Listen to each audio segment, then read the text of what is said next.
In Beneath the Surface, a routine surveillance mission takes a sharp turn when a black federal agent encounters a local cop fueled by suspicion and bias. As their tense confrontation unfolds, both men are forced to confront uncomfortable truths about power, prejudice, and their place within a flawed system.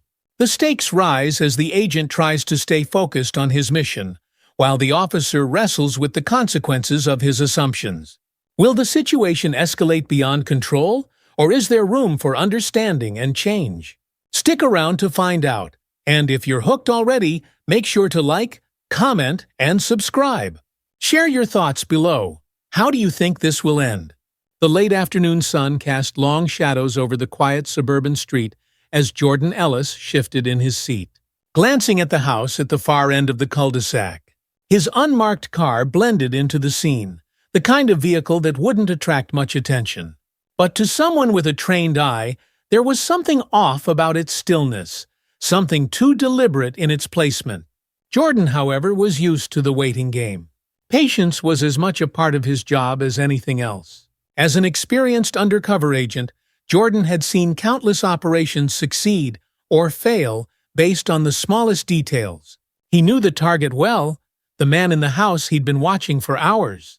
His superiors had briefed him on the suspect's possible involvement in a larger operation, and Jordan's role was to gather information, to observe, nothing more, nothing less. Jordan glanced at the clock on the dashboard. It was almost 5 p.m. The neighborhood was starting to slow down for the evening. Families were settling in for dinner, and the usual rhythm of suburban life was in full swing. In a neighborhood like this, everything was supposed to be perfect. Manicured lawns, clean sidewalks, and the absence of anything or anyone that didn't fit the status quo. That's why Jordan knew his presence was likely to stir suspicion. But it wasn't the first time he'd been in a place where he didn't belong, and it certainly wouldn't be the last. A few blocks away, Officer Derek Hansen cruised down Maple Drive, his police car moving at a leisurely pace. It was a typical day for Derek, patrolling his usual beat. This was his neighborhood, or at least, that's how he saw it. He'd been with the force for over a decade, and his reputation for keeping things in line was well known. He took pride in making sure that nothing disrupted the peace. As Derek turned the corner, something caught his eye. A car parked just a little too far from the curb. He slowed his cruiser, narrowing his eyes as he drove past. It wasn't just the positioning of the car that raised his suspicion, it was the man behind the wheel. A black man. Derek's grip tightened on the steering wheel as he continued down the street, his mind already running through a series of assumptions. "What's he doing here?" Derek muttered under his breath. He'd seen this kind of thing before. People who didn't belong, sticking out like sore thumbs in a neighborhood like this. His neighborhood. Without hesitation, Derek radioed in to dispatch, keeping his tone casual. Unit 4 to 7, checking out a suspicious vehicle near Maple Drive. Driver appears to be a black male, no visible plates. "I'll investigate further," the dispatcher acknowledged, but Derek was already pulling over, parking his cruiser a few houses down from the car. He adjusted his belt, making sure his badge was visible. He didn't expect any trouble, but he liked to remind people who was in charge.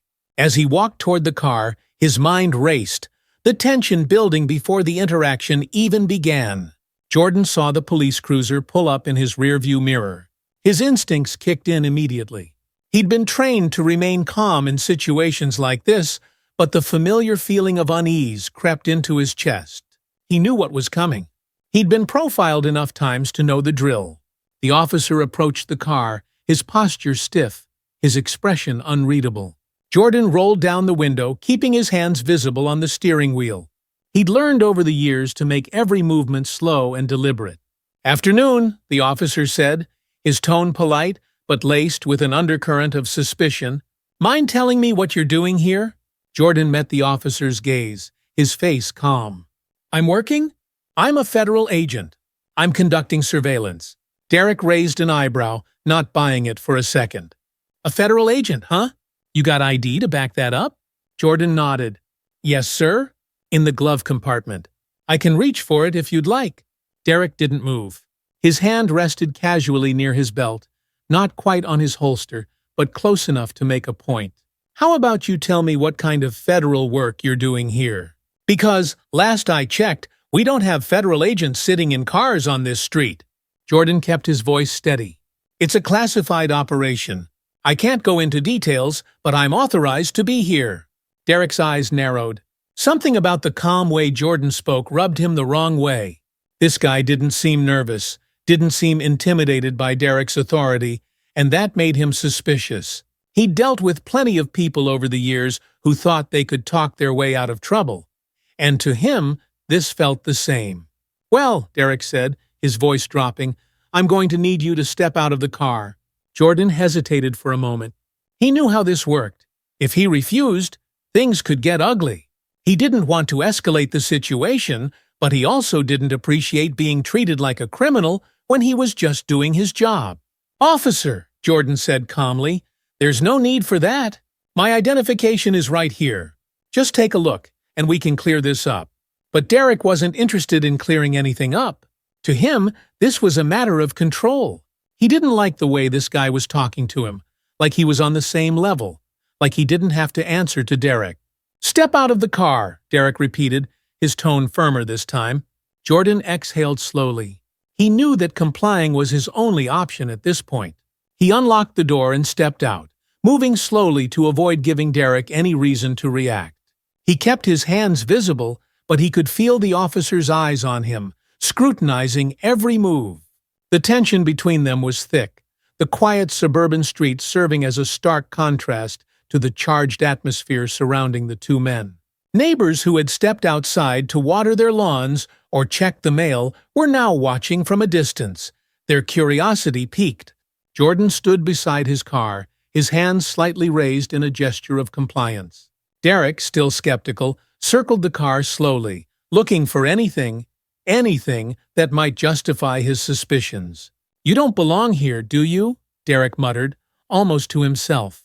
But the words hit Jordan like a punch. He'd heard them before, in different forms, from different people, but they always carried the same weight.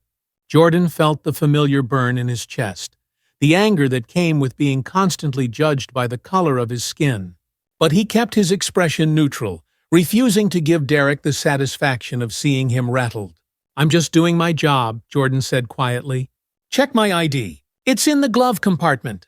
Derek ignored the request. He wasn't about to let this guy dictate how things were going to go. "You're acting pretty suspicious, you know that." Derek's voice was growing louder, more accusatory. Jordan bit back his frustration.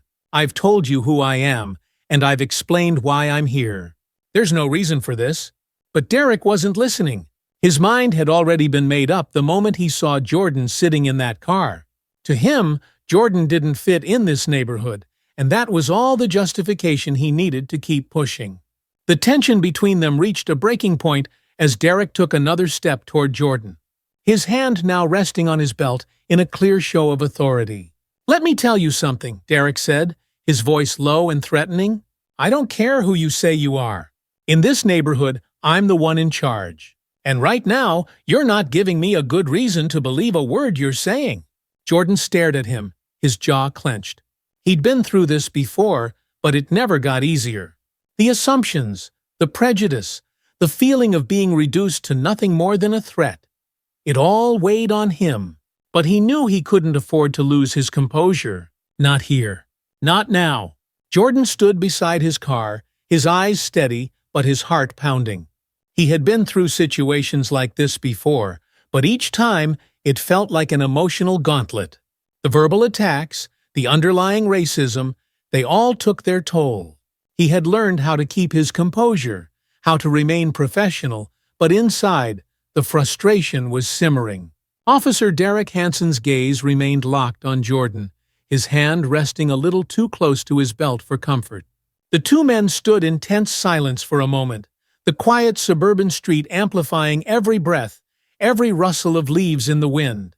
"You say you're a federal agent," Derek repeated, his voice heavy with disbelief. "But I'm not seeing anything to prove it. All I see is a guy sitting in a car with no plates, acting like he owns the place." Jordan could hear the unspoken accusation in Derek's words. "You don't belong here." The officer didn't need to say it outright.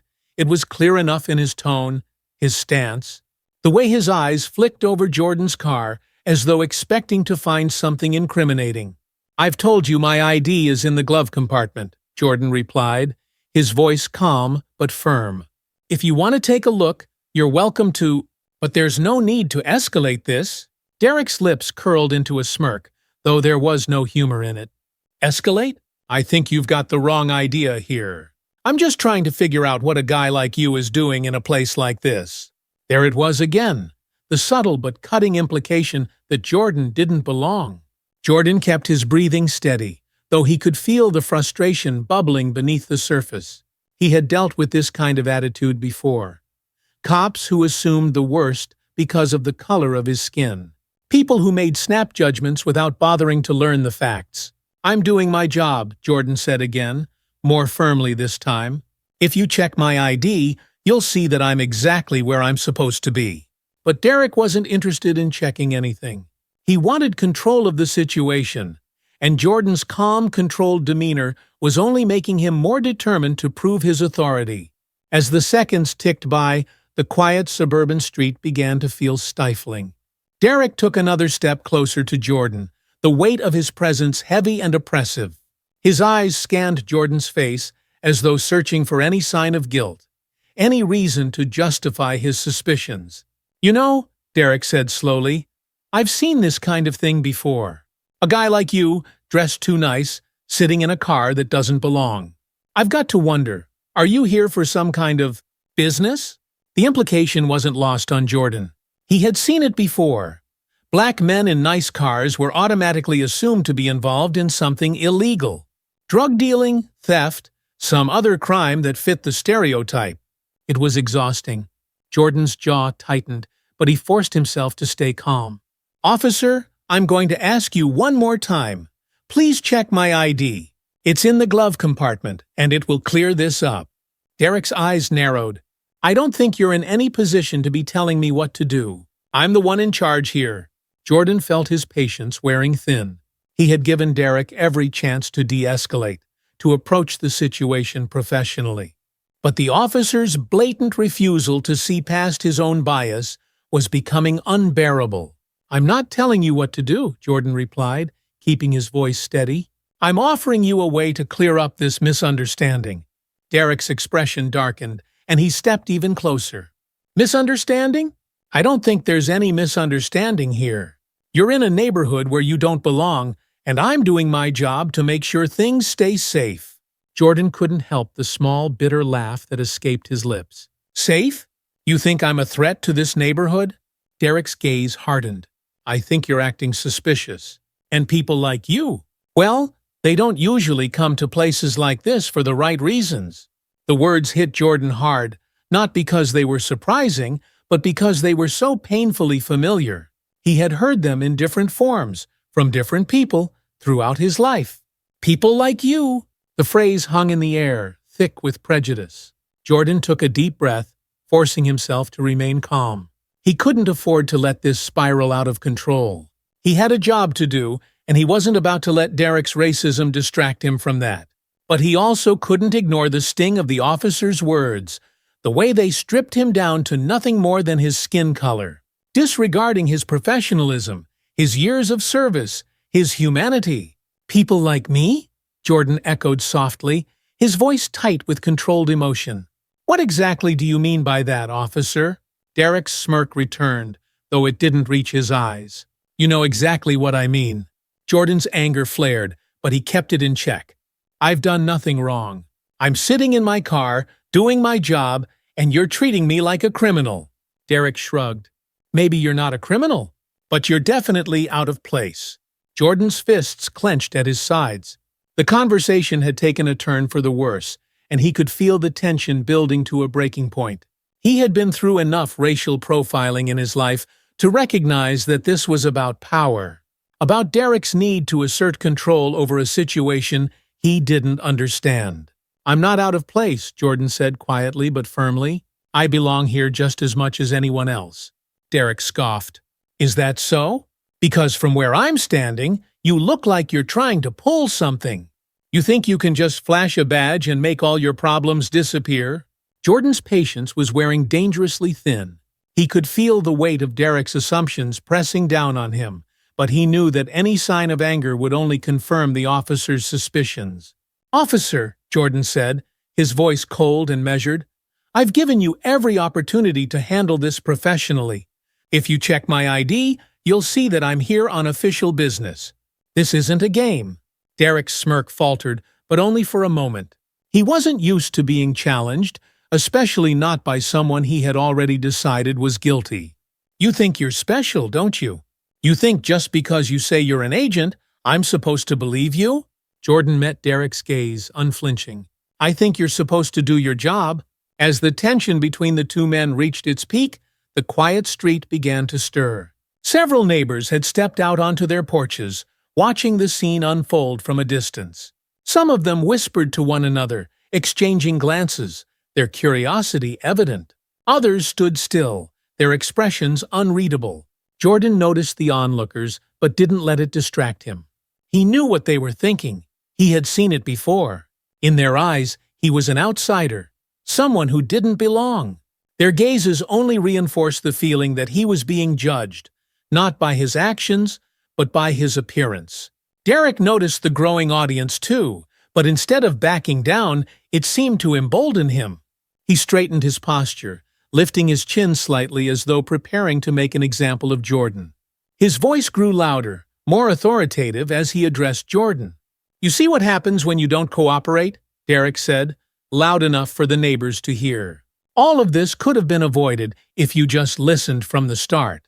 Jordan's jaw tightened, but he kept his voice calm. "I've been cooperating. I've done nothing wrong, and I've offered you my identification multiple times. You've chosen to ignore it." Derek's eyes flicked toward the growing crowd, then back to Jordan. "You think you can talk your way out of this, don't you?"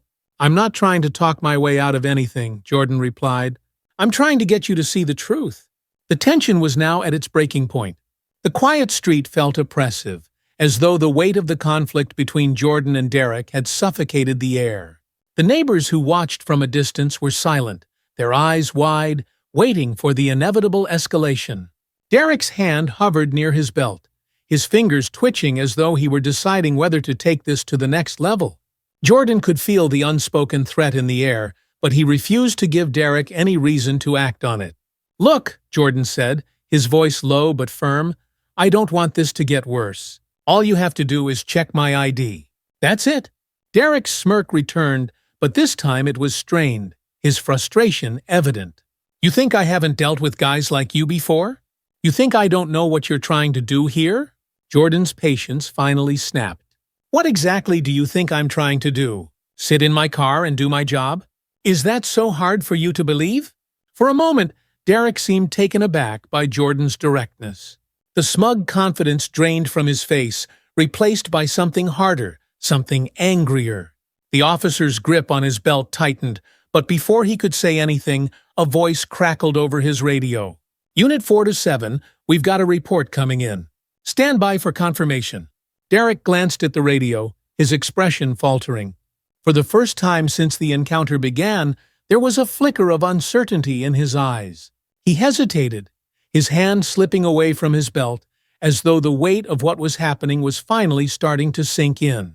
Jordan remained still, his eyes locked on Derek, waiting. The radio crackled again, and the tension in the air seemed to hold its breath. The crackle of Derek's radio hung in the air, interrupting the heated confrontation between him and Jordan. For a moment, neither man spoke. The tension that had been building felt almost unbearable. But the voice on the radio shifted something in the atmosphere. A brief flicker of uncertainty. Derek's fingers, which had been resting near his belt, moved away. He hesitated, glancing at the radio again, his expression faltering. Jordan, standing beside his car with his hands slightly raised in compliance, watched carefully. He could sense a change in the officer's demeanor, a hesitation that hadn't been there moments before. Derek's radio buzzed again. "Unit 4 to 7, we're still running the ID check. Stand by." It was a lifeline for Derek, though he didn't fully realize it yet. He nodded to himself, exhaling slowly, as if trying to regain his composure. His face had lost some of the hardened aggression, but the suspicion and pride were still there, simmering just beneath the surface. Jordan saw it too. For the first time since the encounter began, he felt a glimmer of hope that this might de-escalate. But he knew better than to relax. Even now, with the officer's resolve slightly shaken, the balance of power still rested firmly in Derek's hands. All it would take was one wrong move, one flash of frustration or impatience, and everything could spiral out of control again. Jordan lowered his hands slightly, trying to project calm. "Look, officer, I'm just trying to do my job here. I don't want any trouble." Derek's eyes flicked to Jordan, then back to the radio. The words were sinking in, but slowly. He wasn't ready to let go of the control he thought he had. "Yeah, well," he muttered, more to himself than to Jordan. "We'll see what the check says." As they waited for the confirmation from dispatch, the seconds felt like hours. The silence between the two men was thick, almost suffocating. Jordan's mind began to wander, unwillingly, back to moments in his past. Memories that he had worked hard to suppress, but that always seemed to resurface at times like this. He remembered his first encounter with a police officer as a teenager. He had been walking home from school, wearing a hoodie and carrying his backpack. A police car had pulled up beside him, and an officer, much like Derek, had questioned him, asked him where he was going, what he was doing in the neighborhood. Jordan had tried to explain that he lived just a few blocks away, but the officer hadn't believed him. The questioning had escalated quickly, and before Jordan knew it, he was sitting on the curb, being frisked while neighbors looked on. That had been the first time he truly understood what it meant to be seen as a threat simply because of the color of his skin. And it wasn't the last. Over the years, there had been more encounters, some more subtle, some more blatant, but they all left the same bitter taste in his mouth. No matter what he achieved, no matter how hard he worked, there would always be people like Derek, who saw him as suspicious simply for existing in a space they didn't think he belonged. Jordan inhaled slowly, bringing himself back to the present. He couldn't afford to dwell on the past right now. This situation was volatile enough without letting his emotions get the better of him. He had learned, over the years, how to keep his composure in moments like this. But that didn't mean it didn't hurt.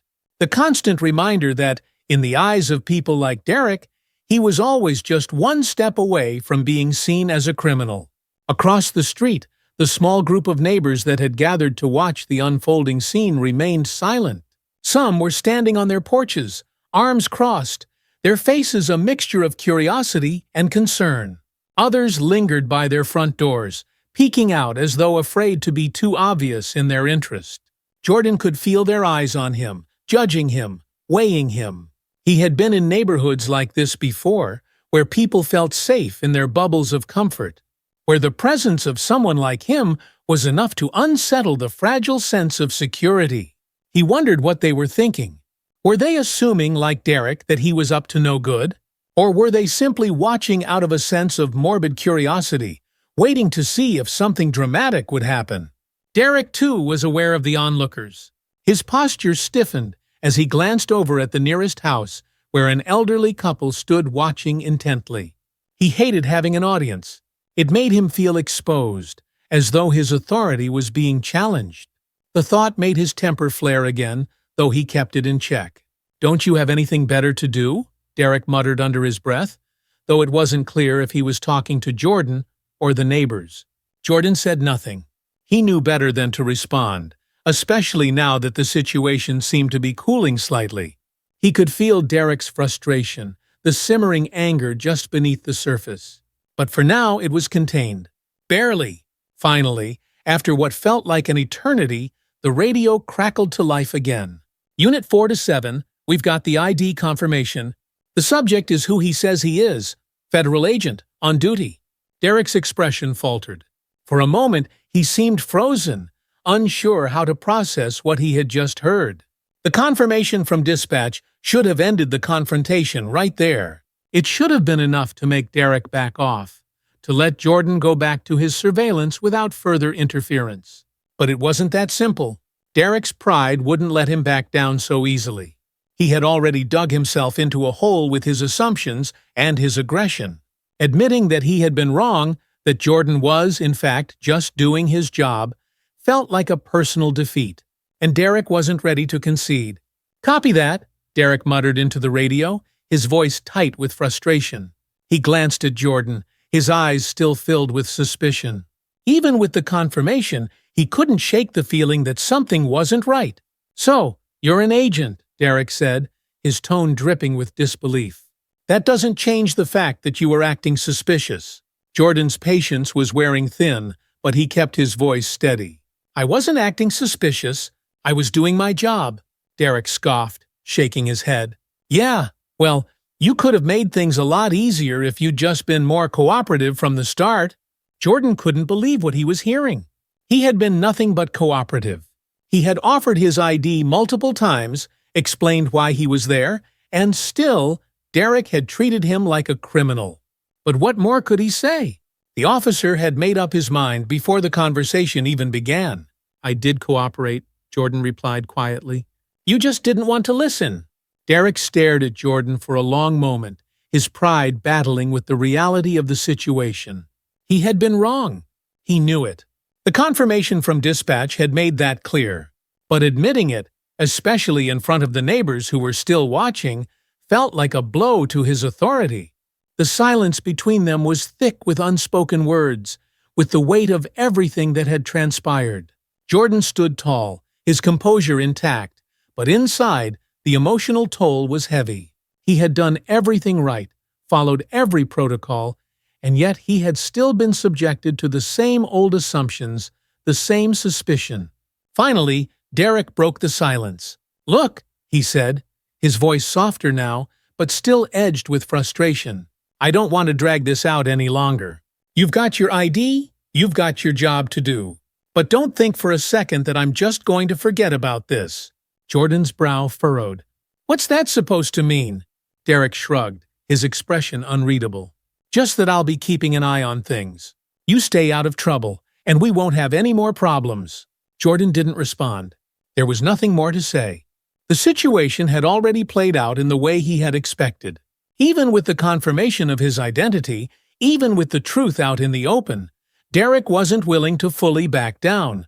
He wasn't willing to admit that his actions had been fueled by prejudice, by assumptions he had made the moment he saw a black man sitting in an unmarked car in a predominantly white neighborhood. As Derek turned to walk back to his patrol car, Jordan allowed himself to exhale slowly. The confrontation was over, at least for now. But the emotional toll lingered. It always did. The weight of having to prove himself over and over again, no matter how many times he did everything right. The frustration of knowing that people like Derek would always see him as a threat, no matter how much he achieved. No matter how many years he spent serving and protecting his country. Jordan watched as Derek climbed back into his patrol car, his posture stiff with unresolved tension. The officer drove away without another word, the sound of the cruiser's engine fading into the distance. As the neighbors began to disperse, returning to their homes, Jordan stood alone by his car. The street was quiet once more, but the silence felt different now. It was heavy, almost oppressive, filled with the weight of what had just happened. Jordan glanced down the street toward the house he had been watching for hours. His mission wasn't over, and he couldn't afford to lose focus. But the confrontation with Derek had shaken him, leaving a bitter taste in his mouth that he couldn't quite shake. With a final deep breath, Jordan slid back into his car. He had a job to do, and he couldn't let Derek's prejudice distract him from that. But as he settled into the familiar rhythm of surveillance, the sting of the encounter still lingered, a painful reminder of the battle he had been fighting his whole life. The street fell into a subdued calm as Officer Derek Hansen's patrol car disappeared around the corner. Jordan Ellis sat back in his car, the sting of the encounter lingering as he resumed his surveillance. The house he was watching, the true reason for his presence, stood quiet, its blinds half drawn, concealing the man inside who was the target of a federal investigation. Jordan took a deep breath, trying to shake off the weight of what had just happened. His job required precision, focus, and the ability to stay calm under pressure. As much as the encounter with Derek had unsettled him, He knew that losing focus could jeopardize the operation. He couldn't afford to let it distract him. He reached for his phone and sent a brief message to his supervisor. Encounter with local PD. Everything's clear. Continuing surveillance. It was a simple message, devoid of the emotional turmoil that had accompanied the interaction. Jordan had learned to compartmentalize these moments, pushing them down in order to maintain his professionalism. But even as he returned his attention to the house across the street, he couldn't fully shake the feeling that Derek's assumptions and thinly veiled racism were not an isolated incident. They were part of a larger pattern, a system that, no matter how much he had accomplished, still saw him as out of place. Jordan shifted in his seat, glancing at his reflection in the rearview mirror. His face was calm as always, but there was a tiredness in his eyes. He was no stranger to being racially profiled, but each time it happened, it chipped away at something inside him. A quiet frustration, an exhaustion that came from always having to prove himself in spaces where he should have been accepted without question. For a moment his mind wandered back to Derek's words. People like you. The phrase echoed in his mind, pulling at old wounds. He had been hearing it in one form or another his entire life. It was never about the words themselves, but about what they implied. That his presence was always subject to scrutiny. That he was constantly being judged by the color of his skin, not the content of his character or the merit of his work. Jordan forced the thought away. This wasn't the time to reflect. He had a job to do, and the suspect in the house wasn't going to wait for him to collect himself. He steadied his breathing, refocusing on the task at hand. A few miles away, Derek Hansen sat in his patrol car, parked in the shadow of a large oak tree. His hands gripped the steering wheel tightly, his knuckles white with tension. He stared blankly at the dashboard, his mind racing. He couldn't shake the confrontation with Jordan. Even though dispatch had confirmed that Jordan was a federal agent, Derek still felt unsettled. It wasn't just about being proven wrong, it was about the nagging feeling that he had lost control of the situation. He had let Jordan dictate the pace, and that gnawed at him. More than that, Derek couldn't ignore the quiet shame that had crept in after the radio confirmation. He had made assumptions, and those assumptions had been wrong. But admitting that, even to himself, felt like a blow to his pride. He had always prided himself on his instincts, on his ability to read people. Yet here he was, realizing that he had allowed his own biases to cloud his judgment. The thought made him angry, but his anger wasn't directed at Jordan anymore. It was directed inward. He wasn't used to feeling this kind of self-doubt, and it made him uncomfortable. He had spent years in this neighborhood, protecting what he believed was a safe community. And now he was beginning to question whether he had been doing more harm than good. But Derek wasn't ready to let go of his authority just yet. His pride wouldn't allow it. He flipped open his notepad and scribbled down Jordan's name, noting the date and time of the encounter. He didn't know why he did it, but something about the way Jordan had carried himself during their interaction made Derek feel as though this wasn't over.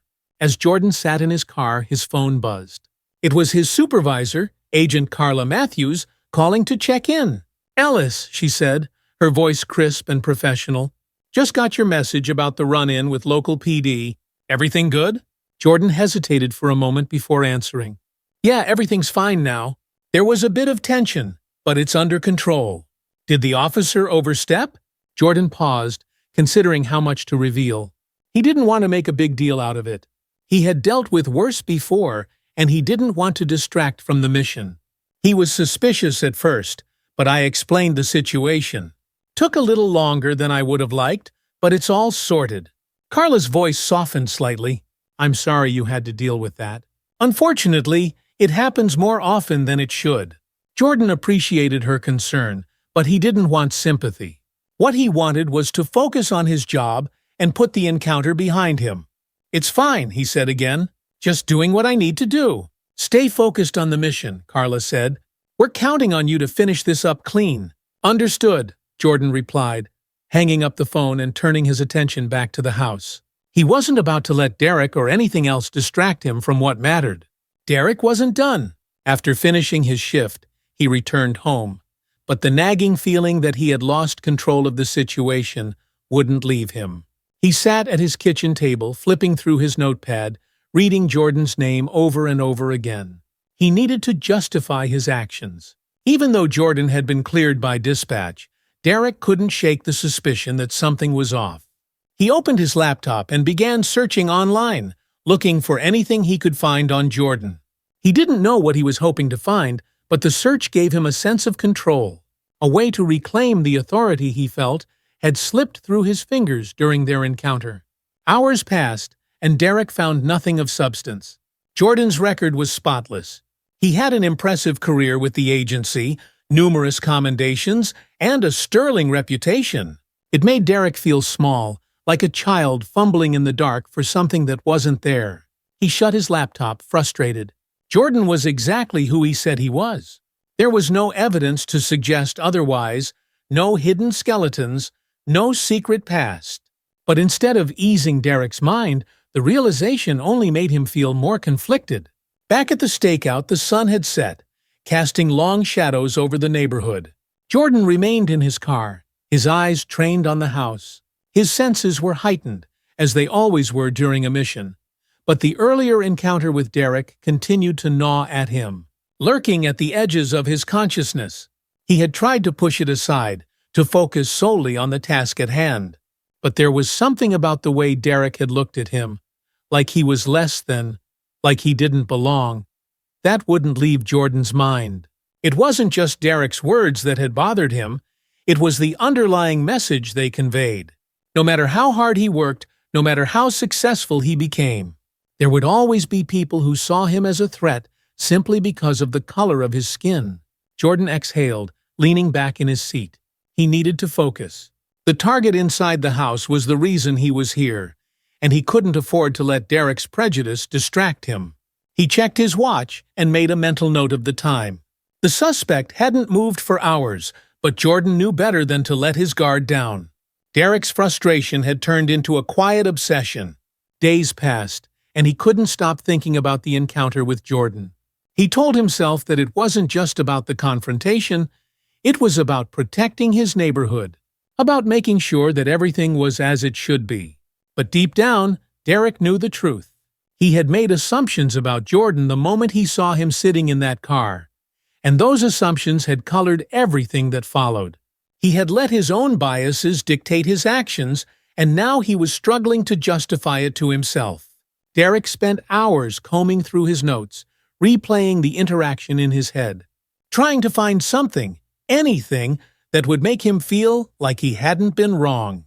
But the more he searched, the more elusive that justification became. He had made a mistake, and admitting that to himself felt like an impossibility. Instead, he doubled down, convincing himself that he had been right to be suspicious, that Jordan's calm demeanor was just a front. Jordan remained vigilant as night settled over the neighborhood. The quiet of the night was both comforting and unsettling. Comforting because it meant the suspect hadn't made any sudden moves, but unsettling because Jordan knew that anything could change in an instant. His mind was a mix of professional focus and lingering frustration from his encounter with Derek. No matter how many times he tried to push it away, it kept coming back, like an itch he couldn't scratch. He hated that Derek had gotten under his skin, but it was hard not to feel the weight of it, the constant need to prove himself. Not just as an agent, but as a man. Jordan leaned forward, narrowing his eyes as he watched the house. A light flickered on in one of the upstairs windows, a shadow moving behind the curtains. His pulse quickened, his instincts kicking into high gear. The mission was his priority. It always had been, and always would be. But as the night wore on, the weight of everything else, the encounter with Derek, the years of dealing with the same prejudices over and over again, began to feel heavier than ever. The next day, Jordan's focus remained on the mission, but he knew he was nearing the end of the surveillance phase. He'd gathered almost all the intelligence he needed, but something still felt off, like the case was about to take a sharp turn. While parked on the side street later that evening, Jordan noticed a familiar patrol car drive by slowly. His stomach tightened. Derek Hansen. What was he doing back here? Derek drove past, his eyes sweeping the area. Jordan could feel the tension rising again, a tightening in his chest. He didn't want another encounter. He didn't need one. But he could see the patrol car slowing to a stop a few houses down. Derek stepped out, and Jordan's heart sank. This wasn't over, not by a long shot. Derek approached Jordan's car with a familiar sense of authority, though there was something different this time. Less overt aggression, but still an underlying hostility. Jordan lowered his window, keeping his expression neutral. He didn't want to play this game, but Derek had made it clear that he wasn't going to back down. "I see you're still here," Derek said, his voice even but laced with suspicion. "I told you I had a job to do," Jordan replied, his tone controlled. Derek shifted on his feet, his eyes narrowing. "Yeah, about that. I've been thinking. You might be cleared by your agency, but that doesn't mean you're not causing a problem here." Jordan raised an eyebrow. "A problem?" "You know what I mean," Derek said, his frustration seeping through his calm facade. "People in this neighborhood, they don't like feeling watched." Jordan's patience was wearing thin again, but he forced himself to stay composed. "I'm not watching them, Derek. I'm doing my job." Derek's lips pressed into a thin line. "And I'm doing mine." The two men stared at each other, the tension between them palpable. It was clear that Derek wasn't going to let this go, and for the first time, Jordan realized that the problem wasn't just Derek's bias. It was the way Derek saw himself as the gatekeeper of this neighborhood, deciding who did and didn't belong. This wasn't just about Jordan anymore. It was about power, about control, and Derek wasn't ready to give that up. The moments after Derek's departure left Jordan sitting in his car, once again cloaked in the quiet of the suburban night. He stared out of the windshield, watching the streetlights flicker and the stillness of the neighborhood around him. The brief encounter with Derek had left an unsettling feeling in his gut, a reminder that even when a situation seemed resolved, there were always lingering threats, unspoken tensions that could flare up again. Jordan had been here before.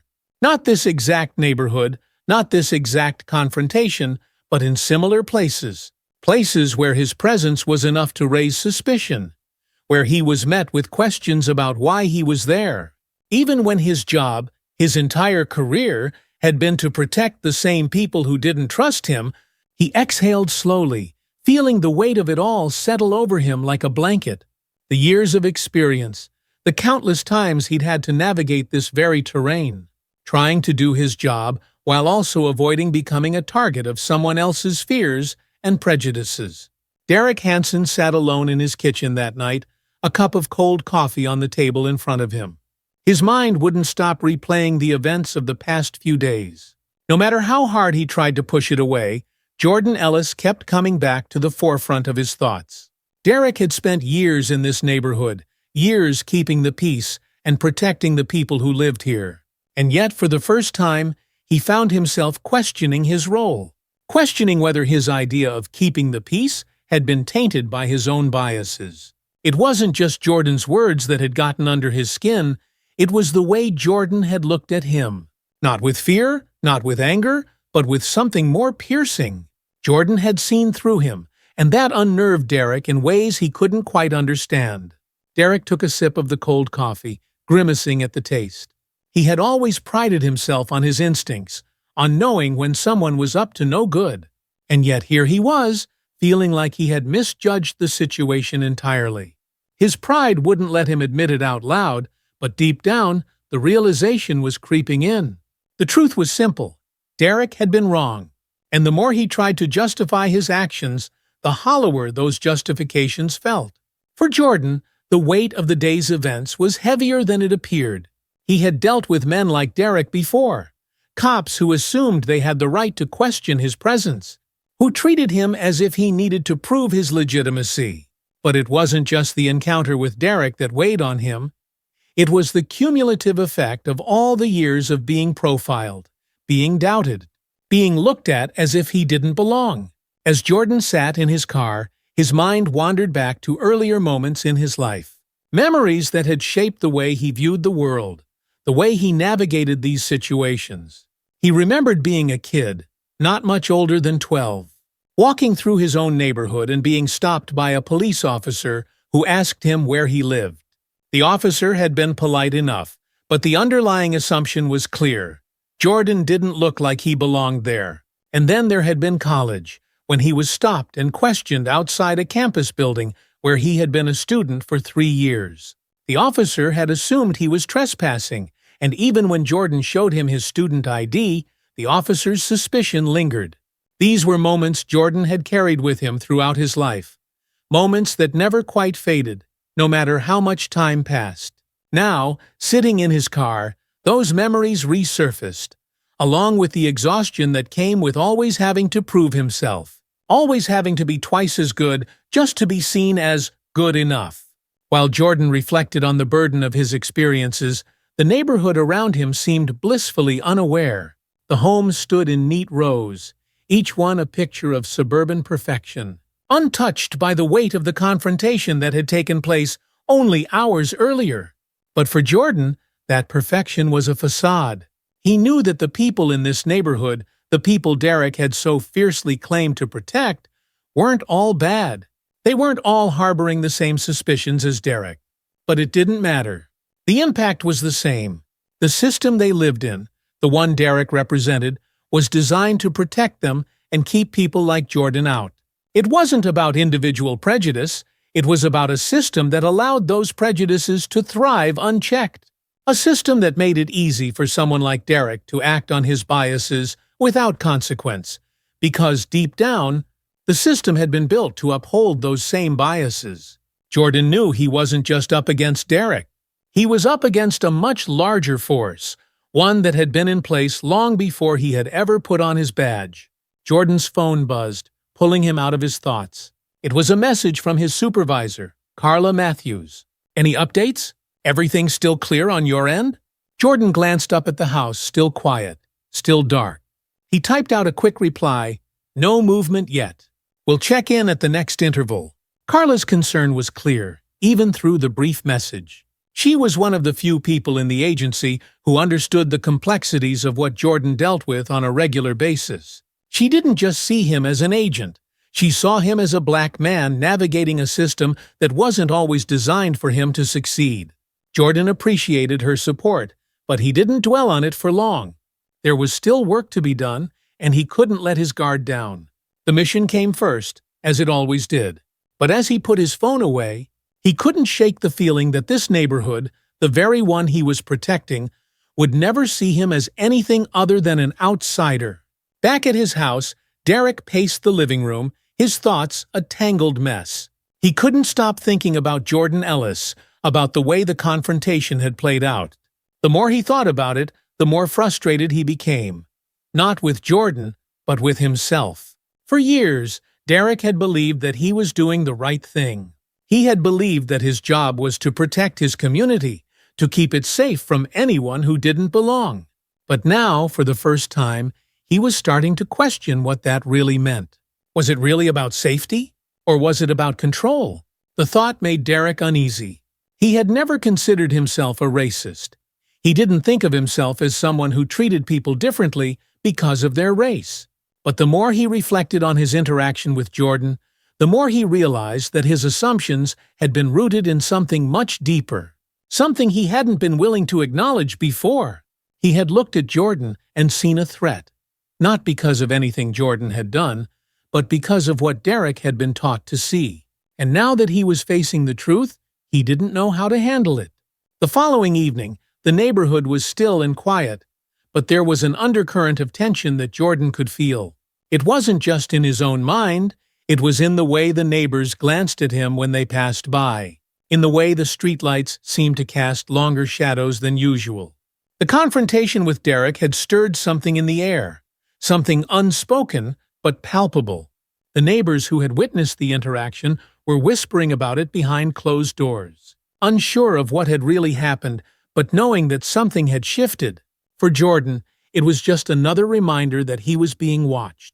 Even though his surveillance was focused on the house across the street, he couldn't shake the feeling that the entire neighborhood was watching him too, waiting for him to make a wrong move, waiting for him to prove their suspicions right.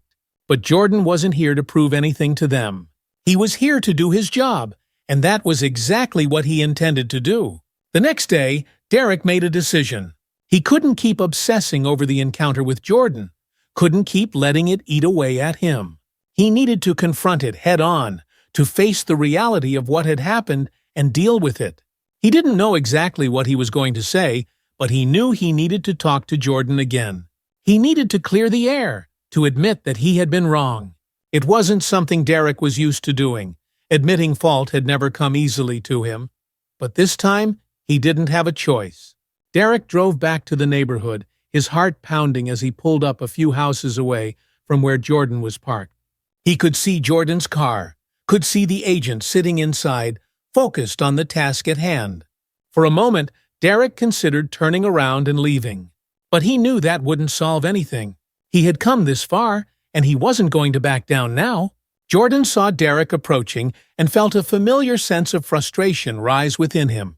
He had hoped that the officer had finally let it go, but it seemed that Derek wasn't ready to move on just yet. Derek stopped beside Jordan's car, his expression tense but not hostile.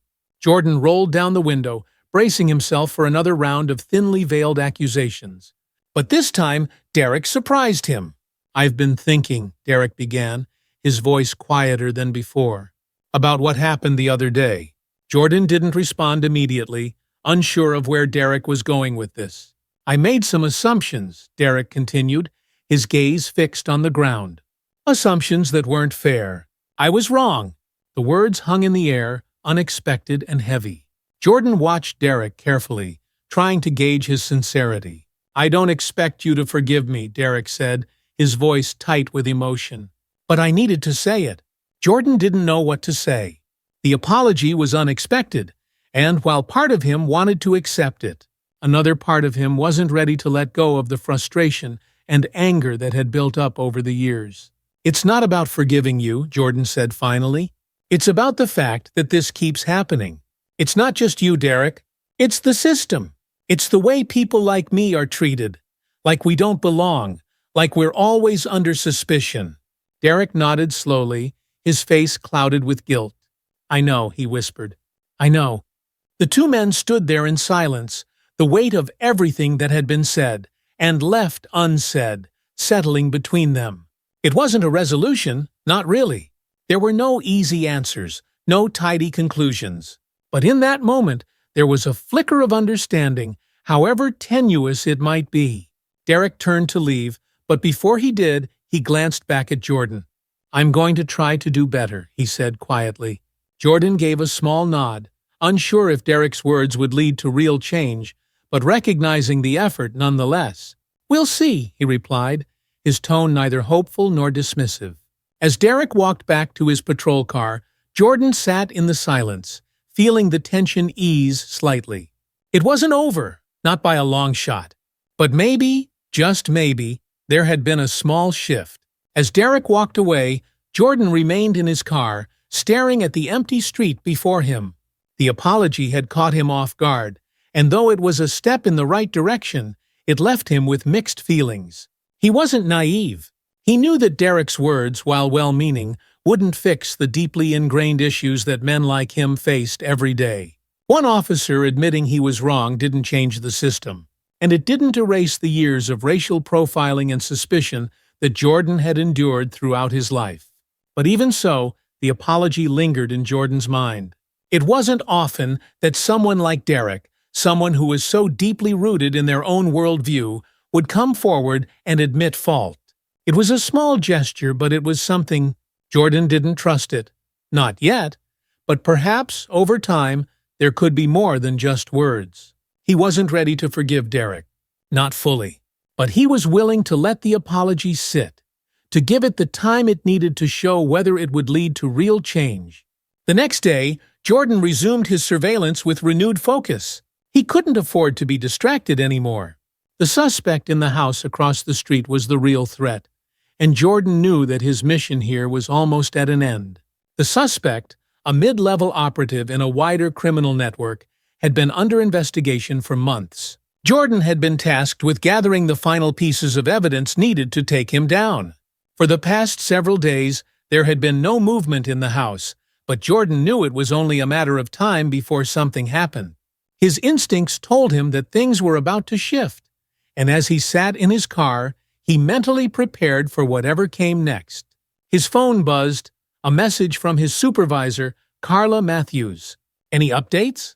Jordan typed back quickly, "Nothing yet, but I have a feeling it's coming soon." Carla's reply was immediate. "Keep your eyes open. We're counting on you." Jordan put his phone away, his gaze fixed on the house. The neighborhood around him seemed calm, but the tension was building. He could feel it, a quiet sense of anticipation that something was about to break.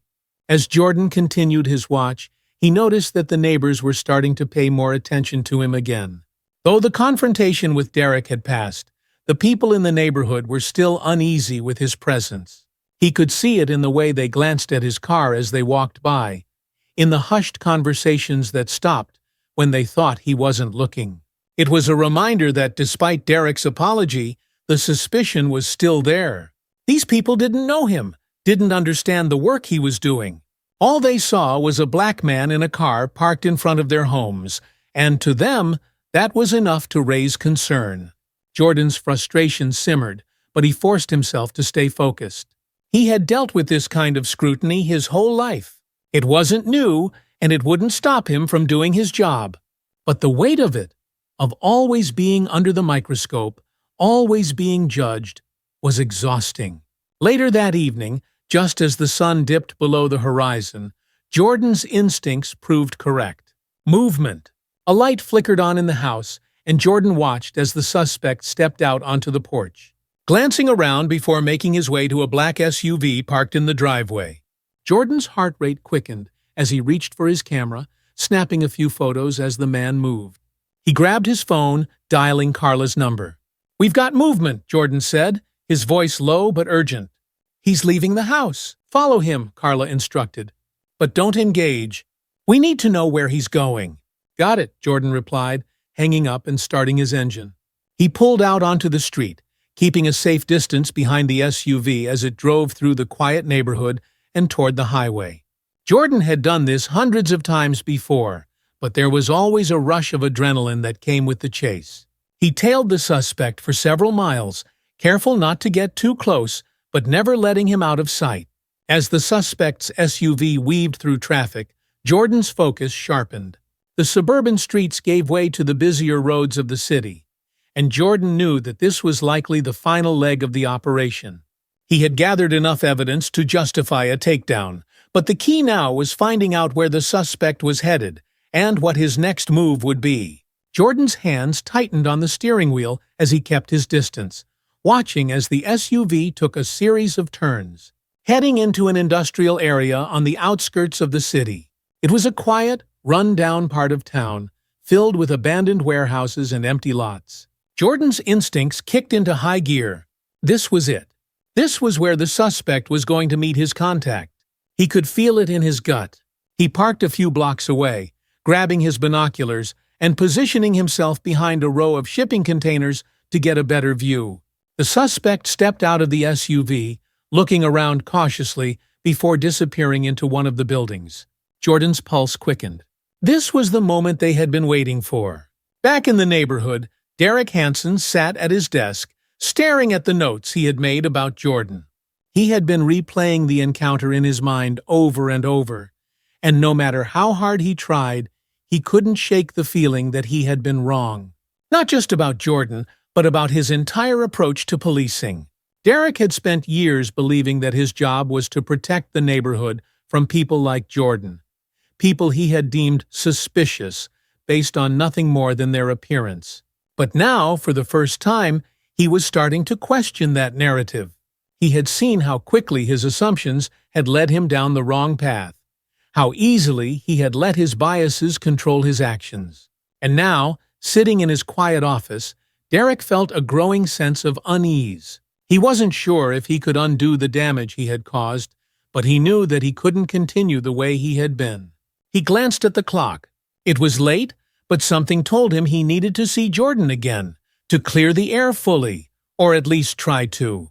Back in the industrial area, Jordan crouched low, watching as several more figures arrived, entering the same warehouse as the suspect. His phone buzzed again. It was Carla. "Backup is on the way," she said. Stay put and keep eyes on the target. Jordan nodded, even though she couldn't see him. His nerves were on edge, but he remained steady. This was what he was trained for, and he wasn't about to let the pressure get to him. But as the minutes ticked by, Jordan noticed something strange. One of the figures who had arrived seemed to be standing watch, glancing around nervously as if expecting trouble.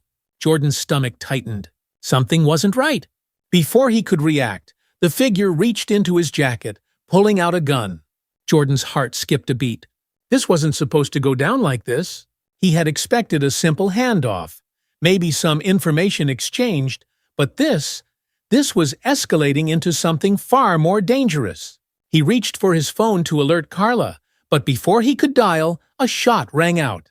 Jordan hit the ground, ducking behind a nearby car as chaos erupted. The gunfire was quick and sharp, echoing through the empty streets. Jordan's pulse pounded in his ears as he peeked over the hood of the car, trying to make sense of what was happening. The suspect had fled, disappearing into the shadows, and the gunman was down. Jordan exhaled sharply, his heart still racing as he stood up, assessing the scene. His phone buzzed again. It was Carla. "We heard shots fired," she said, her voice tense. "Are you okay?" "I'm fine," Jordan replied, his voice steady despite the adrenaline coursing through him. "But the target's on the run." "We're sending backup," Carla said. "Stay safe." Jordan nodded, though his mind was already racing with the next steps. He had to find the suspect before he disappeared for good. Jordan took off after the suspect, weaving through the alleyways and darkened streets. His training kicked in, his movements fluid and precise, as he followed the trail of the man who had escaped the warehouse. The sound of sirens in the distance told him that backup was on the way, but Jordan knew that he was on his own for the time being. He rounded a corner and caught a glimpse of the suspect, his figure barely visible in the dim light. Jordan pushed himself harder, determined not to let the man slip away. The chase took them through narrow alleyways and over fences, the suspect desperate to evade capture. But Jordan was faster, more experienced. He knew that he could catch up. It was only a matter of time. Finally, after what felt like an eternity, Jordan cornered the suspect in an alleyway, his path blocked by a tall chain-link fence. The man turned to face him, his chest heaving with exertion, his eyes wild with fear. Jordan raised his hands, palms out. "It's over," he said, his voice calm but firm. "You're not going anywhere." The suspect hesitated for a moment, his gaze flicking to the fence behind him, as if considering his options. But there was nowhere to go. Reluctantly, the man raised his hands in surrender, and Jordan stepped forward, placing him in handcuffs just as the sound of approaching sirens filled the air. Backup had arrived. As the suspect was led away by the backup team, Jordan stood in the alleyway, catching his breath.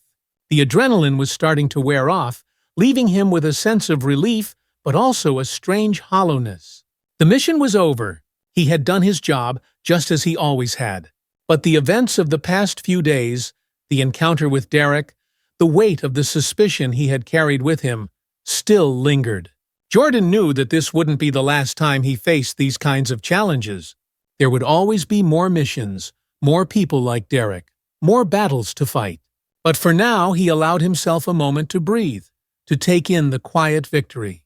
The next day, as Jordan prepared to leave the neighborhood, Derek appeared again. This time, there was no hostility in his approach, only a quiet resignation. Jordan watched as Derek walked up to his car, unsure of what the officer would say. "I just wanted to check in," Derek said, his voice subdued. "I heard about what happened last night." Jordan nodded, sensing that Derek was searching for the right words. "It's done?" "The suspect's in custody." Derek sighed, glancing around at the quiet street. "You did good work." There was a long pause before Derek spoke again, his voice filled with regret. "I know it doesn't mean much now, but I'm really sorry for the way I treated you. I've been thinking a lot about it, and I was wrong." Jordan looked at Derek, his expression unreadable. "It's not about the apology, Derek. It's about what you do next." Derek nodded slowly, understanding. "I know, and I'm going to try to do better." Jordan didn't offer any promises of forgiveness, but he gave Derek a small nod, acknowledging the effort. It wasn't everything, but it was a start. As Jordan drove away from the neighborhood, the weight of the past few days lifted slightly.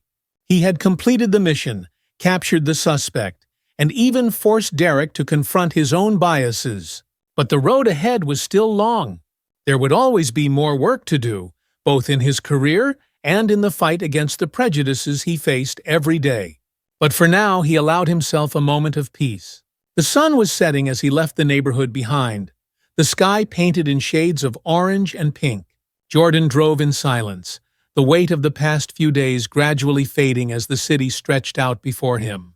Back at the office, Carla greeted Jordan with a nod of approval. "You did good out there," she said, handing him a file. "The suspect's being processed now." Jordan nodded, though his mind was still elsewhere. He had done his job, just as he always had, but the events with Derek had left a mark. "Thanks," he said, flipping through the file absently. Carla watched him for a moment before speaking again. "What's on your mind?" Jordan glanced up, offering a small smile. "Just thinking. About the job. About everything." Carla gave a knowing nod. "It's never easy, is it?" "No," Jordan agreed, "but it's worth it." As Jordan left the office that evening, he felt a sense of closure, but not completion. The mission had ended, but his journey was far from over. The world he lived in, the challenges he faced, the prejudices he fought against, they would always be there, waiting for him. But Jordan wasn't alone in that fight. He had his skills, his experience, and most importantly, his resilience. No matter how many times he was questioned, no matter how many Derek Hansons he encountered, he would keep moving forward. Because that was what he did. He fought, he protected, and he never let the weight of the world hold him down. Hey everyone! Thank you so much for following along with the story. If you enjoyed it and want more stories like this, don't forget to like the video and subscribe to the channel. Hit the notification bell so you'll be the first to know when new content drops. Your support means the world, and I can't wait to share more with you. Thanks for watching, and see you next time.